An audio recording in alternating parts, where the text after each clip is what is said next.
Môre geliefde, welkom op hierdie koelerige, winderige Dinsdagoggend.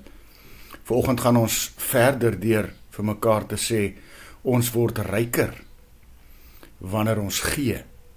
En ons lees wat Paulus vir ons in Filippense 4 skryf. Dis nie dat ek van julle bydrae verlang nie. Ek verlang eerder dat die opbrengs op julle belegging toenemend sal groei. Die vorige vertaling sê dit gaan vir my egter nie om die gawe nie, maar om die vrug daarvan. Daardeur word julle self ryker. Miskien is ek en jy baie gou om te sê, ek is nie regtig so lief vir geld nie. Ek weet dit kan nie geluk koop nie. Ek weet dat dit geen ewigheidswaarde het nie. Dis waar, maar aan die ander kant, geld is tog so gerieflik. En daarom is daar vanoggend seker nie een enkele een van ons op hierdie aarde wat nie graag welgesteld sou wil wees nie. Kyk wat sê Paulus hier. Hy sê by Christene werk rykdom anders as by die wêreld. In die wêreld gaan dit so. Hoe meer jy kan inpalm en ophoop, hoe ryker sal jy uiteindelik wees. Dis by die wêreld. Wonder wat net so by die wêreld is, maar by ons as Christene werk dit egter so.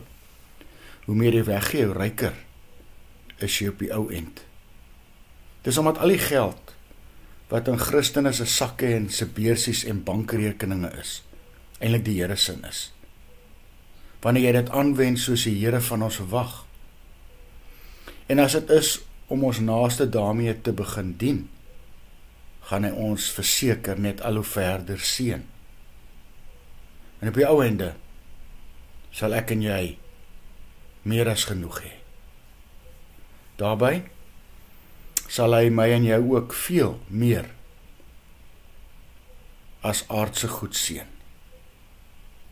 Hy sal ons die skat van die ewige lewe gee. En so, dit te gee, word ek en jy vanmôre net al hoe ryker. Mag dit 'n konsep wees wat by ons pas.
Here Jesus, u seun is kosbaarder as alle skatte saam.